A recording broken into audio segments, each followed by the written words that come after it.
create that great content, reallocate some of that budget to doing amazing creative things and super engaging imagery that is really going to engage your visitors, your site visitors more, that leads to conversion.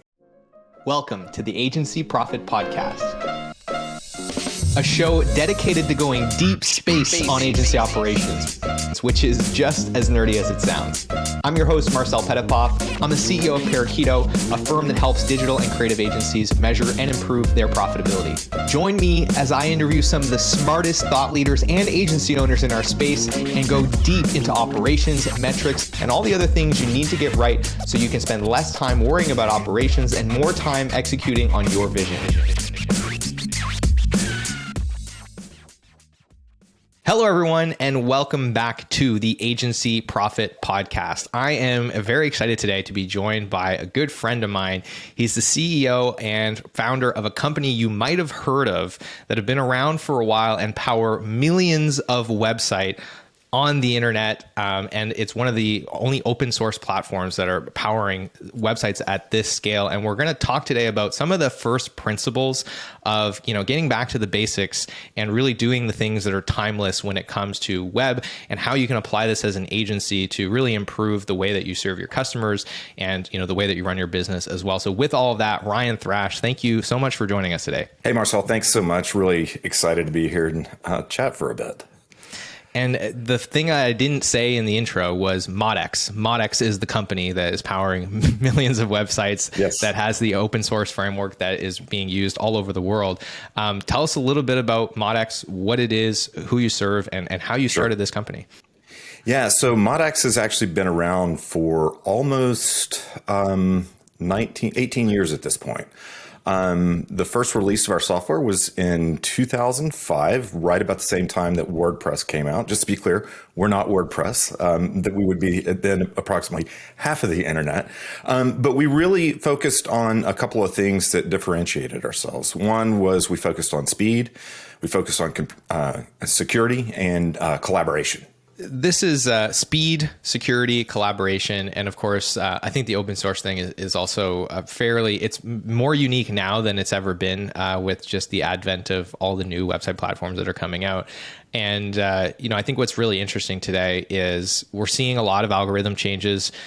Google is doing the same thing that they've always done, which is be in direct conflict with the entire industry that they birthed, which is SEO, trying to, it's this cat and mouse game of like, you're trying to figure out what we're doing and we're trying to make it more cryptic. And they changed the algorithm recently, and I was worried about it. And then our results didn't change. In fact, they actually got a little bit better when we saw the algorithm change. And when we talked to our SEO guy about this, he goes, well, kind of makes sense. Like, their goal is to serve the best possible content and to strip away a lot of the tactics that people use to trick Google into thinking their content is good when it might not actually be. Your content is fundamentally good. If the algorithm is doing its job, then the best content will continue to get served and get good results. And so it's like all the stuff we're seeing in the algorithm changes are speed and good content.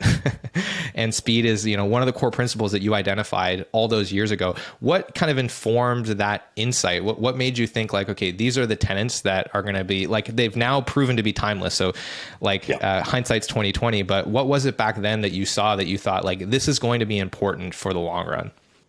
So I actually got my background in open source starting in the e-commerce world. And years and years and years ago, early on, there was it still is around, OS Commerce, an open source e-commerce platform. And I was very into CSS back in the day when it was completely arbitrary and every rendering engine made things look differently, and you had to know all these obscure little hacks to make things work the way you wanted it to work across different browsers. And what we did is we had a hypothesis that a CSS-powered website would, by nature of being less markup, serve faster. And this was back in the day when if you had a 128K ISDN line, you were flying. And so we were serving pages that were rendering about 40% faster, and we could correlate that directly to an increase in conversion. So what that said to me is people like websites that serve faster. And in general, Google has always liked things that humans like. So, back to your core principles of what do you do to win on the web? Number one, write really good stuff that people are interested in, keep it updated, and serve it faster than your competitor. All those things being equal, you're going to win on the web. And that's kind of what we try to enable and empower people to do. Having that fast page load is just absolutely critical to doing well on the web.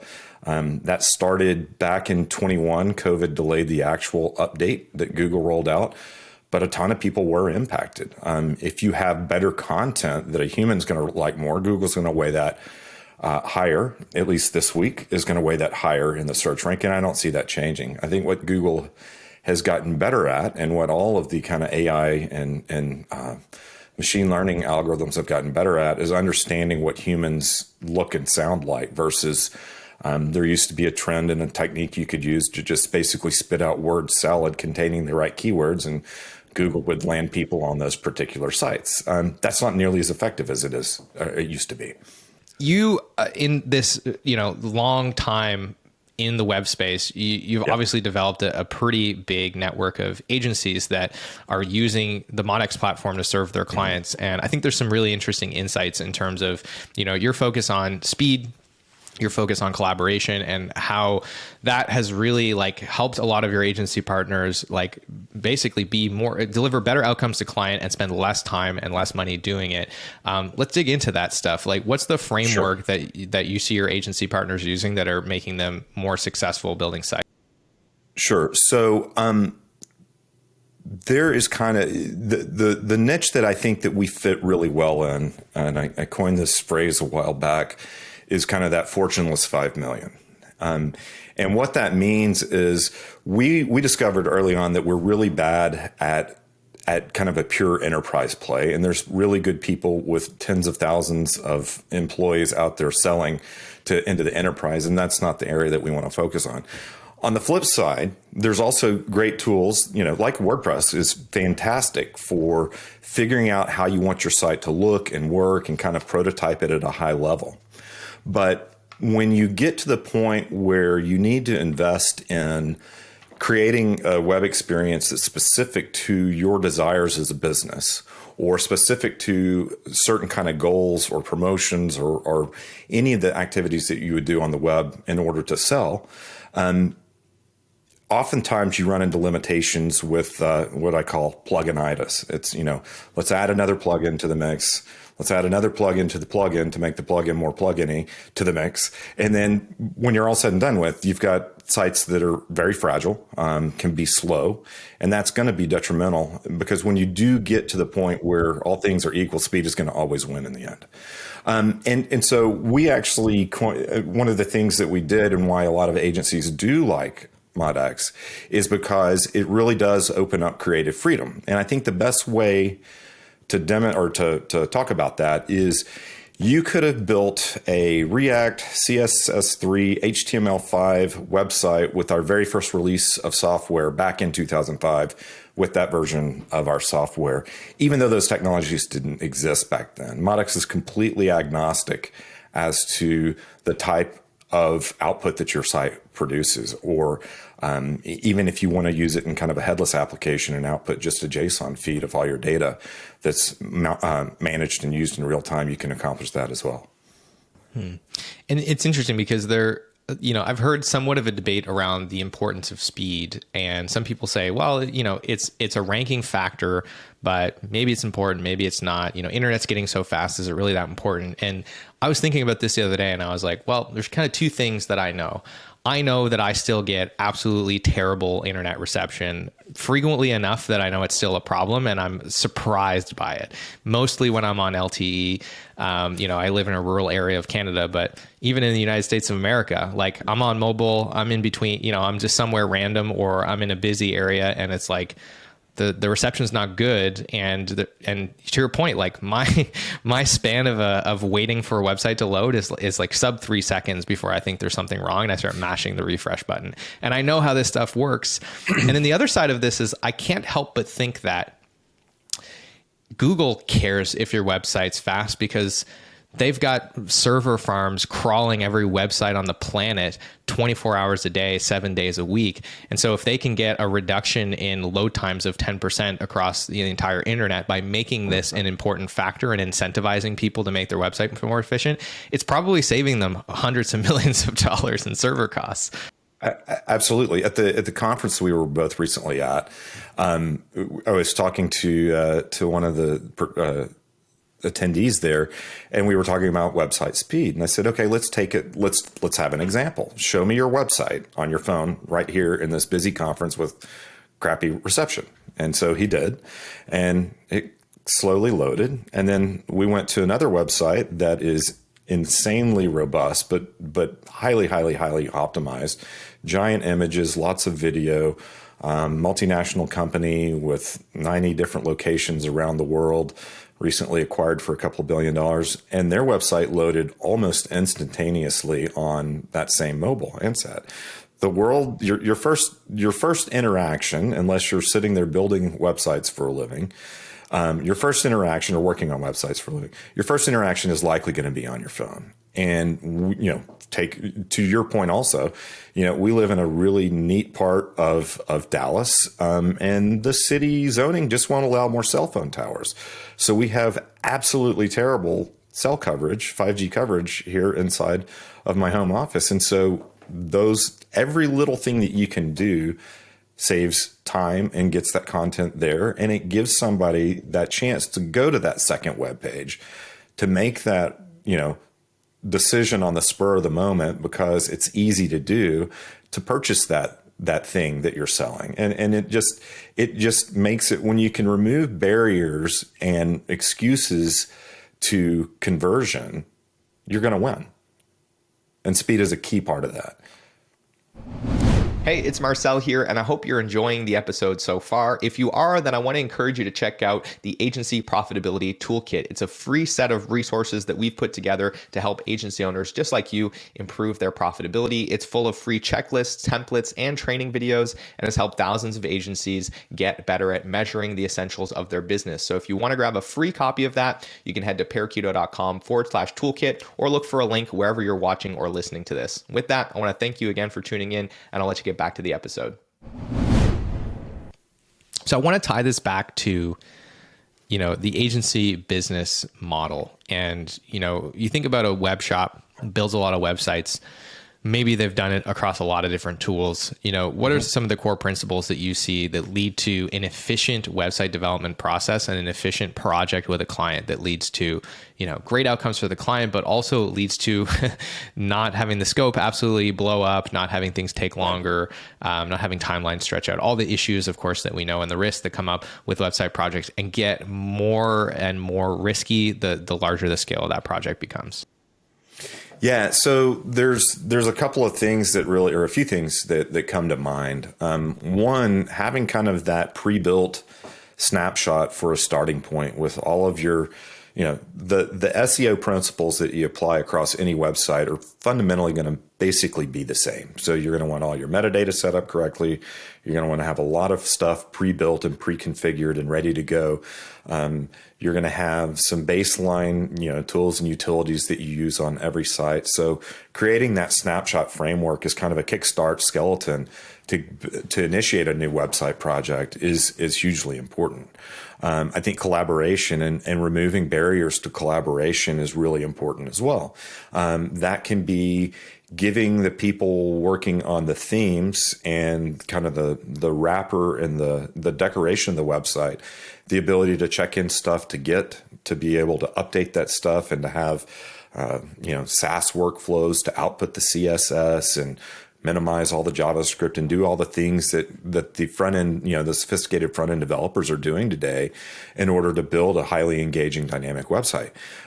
Having all of those being separate from the people that are actually doing the content population and are doing the image work and are doing the writing. So being able to let those people collaborate in a more seamless fashion as asynchronously as possible is just hugely important. And that would be my biggest recommendation is give everybody the access to do those things at the same time, and don't don't start from scratch on every single project.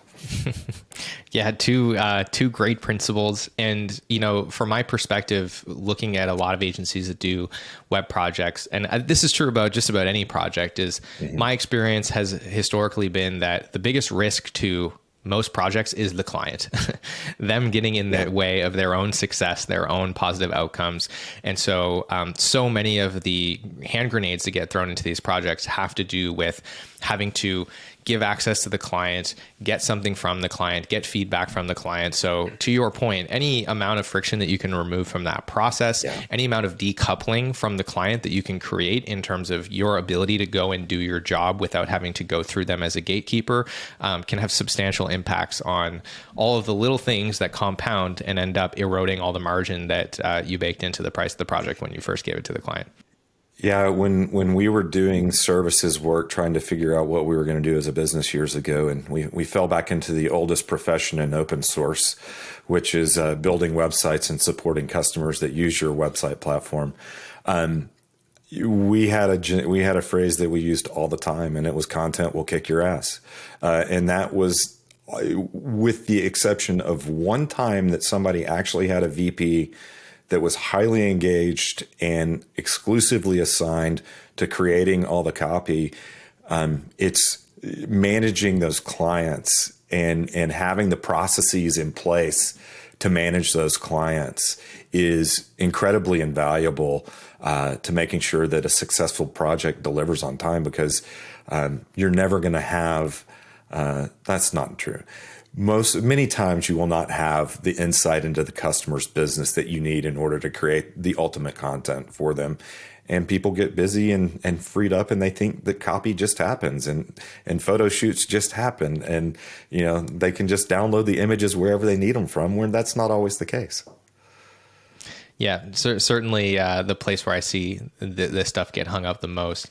One of the other things that I think comes up really often is the classic kind of waterfall dynamic that starts to happen in teams that are not sufficiently equipped, to your point, to deploy quickly and get feedback early on. And then, they end up building this thing that is A, hard to change because it's been over engineered, and B, is so far along that a change ends up meaning this dramatic amount of work to go back and make that change in all the different places. So I think, frameworks and having the right tooling and having the right process in place to ship early and often, and really kind of try to adopt more of an agile methodology to the way that you build these projects. Even if the contract isn't structured in an agile way, I think thinking about deployment in an agile way is incredibly important as well, so that you can de-risk the execution to a large extent and fail early and often. If you're going to be off the mark, you want to figure that out early as opposed to later.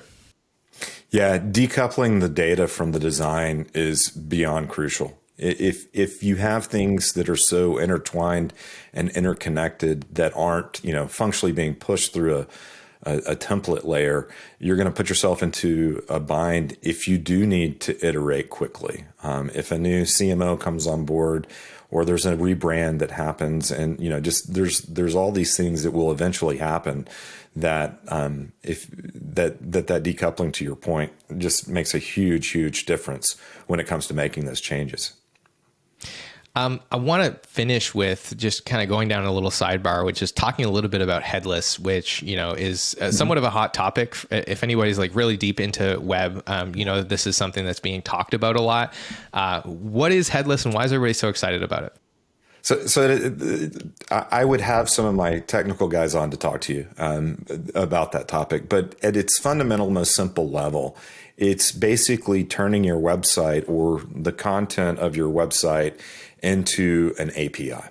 The customer that I mentioned earlier uses that extensively because they're feeding everything into a React application that is dynamically populated with JSON data that comes out of the CMS.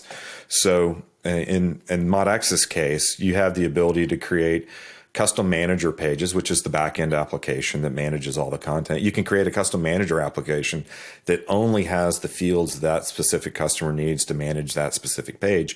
And then that data can then be fed through an API call to any any type of thing that you need. So if you want to use it as a catalog management tool, you could. If you wanted to use it for whatever the case may be, you could use that as well. And so headless basically means you're stripping out the presentation layer and just supplying the data to and protecting the data and making sure that only the right data gets out. It's not just wide open and there's potentially PII or proprietary information that you don't want out there. So just displaying the right data to the right locations at the right time.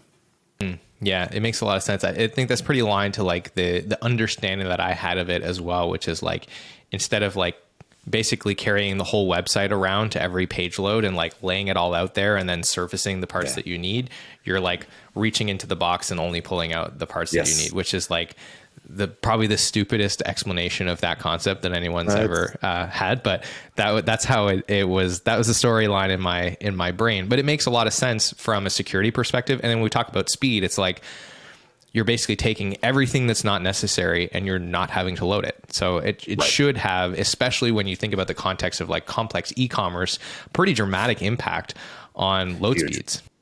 Yeah, because you're literally just swapping out the images and the copy, and you're not touching all the decoration and all the framework around that page, and just swapping out those small pieces of data. It's a great way to manage more complex sites.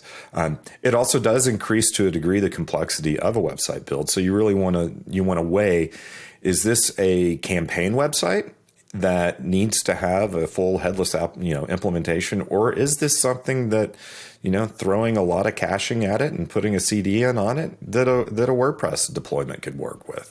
There's going to be always that weight of what you've got to do and what you've got to come to the conclusion of. And I can imagine it's a paradigm shift from an architecture perspective as well. You got to think about how you're going to build the site in a completely different way, because, it is going to work in a completely different way. You're thinking now about all these different elements as objects that are called through an API. You have to think about the structure of that. Like I can imagine that's a pretty big mental change in terms of how you would approach the architecture. It is. And there's also some degree of it's in vogue with developers and is really cool and hot and sexy. So I want to go do the cool, hot, sexy developer things that all the other developers, my other developer buddies are doing. So again, that's also one of those things that you kind of have to weigh with, does it really, at the end of the day, the key question should be, is it going to serve the pages the fastest? Is it going to allow my customers that own that website to generate and iterate on their content the fastest? And is it going to be a good user experience for both the website content consumer and the website content creator? So, there are arguments to be made about doing a full-blown custom solution wrapped around a pure headless CMS play. But a lot of times, pragmatically speaking, you're not doing things at Facebook scale, or you're not doing things at Amazon scale. So use something that gets you 80%, 90% of the way there with 0% of the effort, and then go invest your time in creating great content again. Create that great content, reallocate some of that budget to doing amazing creative things and, super engaging imagery that is really going to engage your site visitors more, that leads to conversion. Well, Ryan, I've really enjoyed our chat today. I think we've covered a lot of ground. We've talked, about some of the first principles of, what it means to be successful on the web, what it means to be fast, what it means to write good content. We've gotten nerdy. We've laughed, we've cried. And that's about par for the course when you and I get together and start chatting. For those that are interested in learning more about you, the great content that you produce over at MODX, where should I send them in the show notes? MODX.com. That's MODX.com. No E in there. Awesome. So with that, we'll have links to MODX. We'll have links to Ryan's LinkedIn and some of the content that they're producing in the show notes. So make sure you check that out. And with that, Ryan, thanks so much for making the time to be on the show, man. Thank you, Marcel. Really appreciate it.